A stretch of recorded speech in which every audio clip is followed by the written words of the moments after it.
네, 오늘의 두 번째 소식입니다. 1위, 5위입니다. 민주당 공천 난맥상이라고 해야 될 것 같습니다. 극한으로 치닫고 있습니다. 당 내부에선 비명계 공천 학살이요. 노골적이어도 너무 노골적이라는 이 반발이 나오고 있는 상황입니다. 이에 대해서 이재명 대표, 시스템 공천을 하고 있다는 기존 입장을 재확인했습니다. 민주당 지도부에서도 이 파열음이 흘러나오고 있습니다.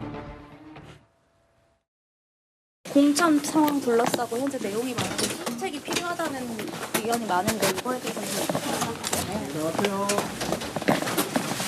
비명계에게 불이익 주는 거 아니냐는 그런 의견도 나오고 있는데 여기에 대해서 좀 어떻게 바라보시는지? 민주당의 공천은 1년 전에 확정한 특별당규회에서 시스템 공천을 하고 있습니다.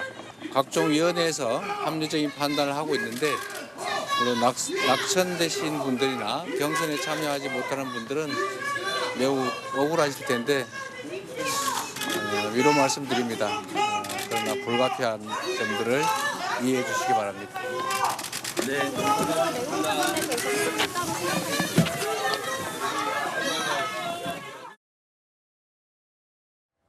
민주당에서요. 어제 저녁입니다. 어제 저녁 8시부터 심야 최고위가 진행됐습니다.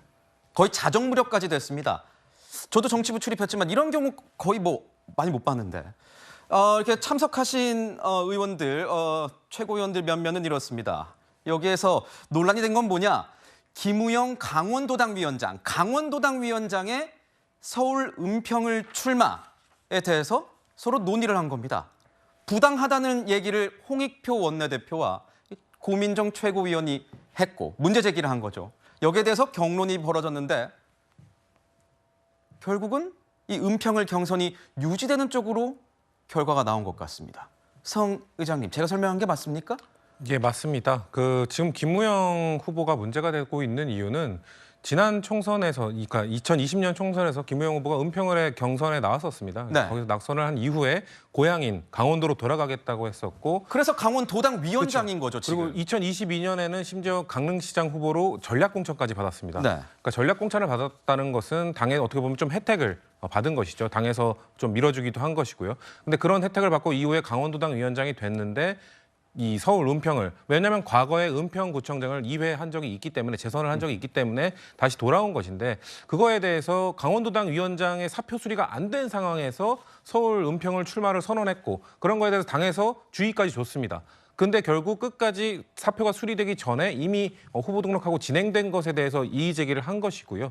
그렇기 때문에 또 김우영 강원도당 위원장이 또 그 소속이 더민주혁신회의라고 이재명 대표를 지지해주는 그 원외 조직의 상임운영위원장을 맡고 있습니다. 네. 그렇기 때문에 거기서 목소리를 내면서 좀 어떻게 비명계나 친문계나 이런 쪽에 대한 비판의 목소리를 높였던 사람이 자신의 지역인 강원도를 어떻게 보면 제껴두고 다시 서울로 온 것에 대한 문제 제기가 있는 것입니다. 저는 바람직한 문제 제기였다고 보고요. 당에서 충분히 논의를 계속 이어갔는데 결국 결론은 그냥 인정해 주는 걸로 출마해도 되는 걸로, 그래서 그렇게 결론이 난 걸로 알고 있습니다.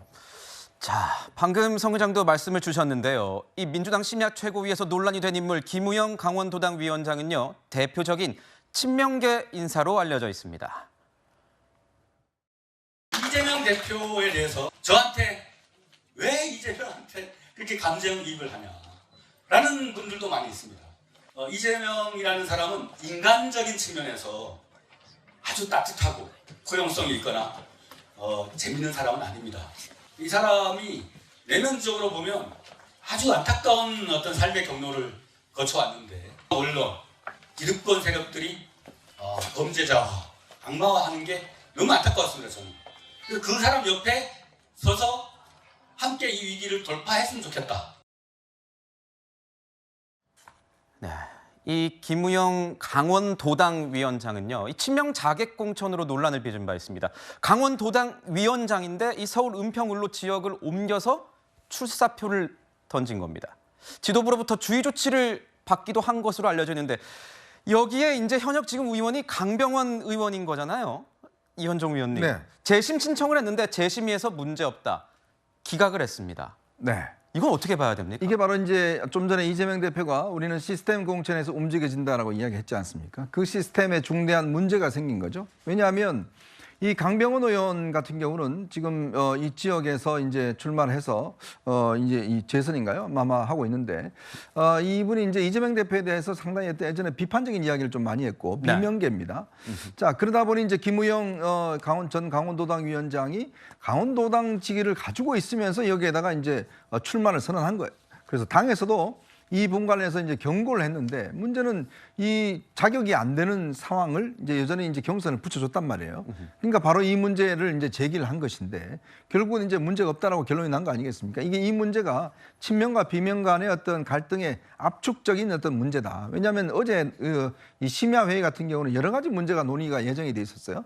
임종석 전 실장 문제라든지 논의가 돼 있었는데 문제는 그거 다 논의 못하고 이 한 문제 가지고만 한 3-4시간 논의했다는 거 아니겠습니까? 이거 하나만 가지고. 그렇죠. 그만큼 치열하게 지금 붙어 있는 지점이고 강병원 의원이 이제 지금 비명계고 김우영 지금 전 구청장 같은 경우는 워낙 친명계에다가 더민주혁신회의의 핵심 멤버이기 때문에 찐명계라는 말도 그렇죠. 있더라고요. 바로 찐명계입니다. 이렇기 때문에 됐고 또 이게 경선 자체가 붙이는 것 자체가 공정하지 않다는 거죠. 왜냐하면 강원도당 위원장이 왜 갑자기 은평구에 와서 지금 그 직을 유지하면서 해촉된 것도 아닌데 자 그런 상황이다 보니 이제 그 문제에 대해 강병원 지금 의원은 이거는 공천 자격의 문제다라고 지금 이 경선 자격의 문제다라고 제기하고 있는 것인데 결국은 이 최고위원회에서 아무래도 친명계를 편드는 사람들이 많기 때문에 어제 아마 홍익표 원내대표와 고민정 의원이 이 문제에 대해서 굉장히 심하게 문제제기를 했고 이 문제 때문에 고민정 최고위원 같은 경우는 오늘 회의에 불참하기도 했습니다.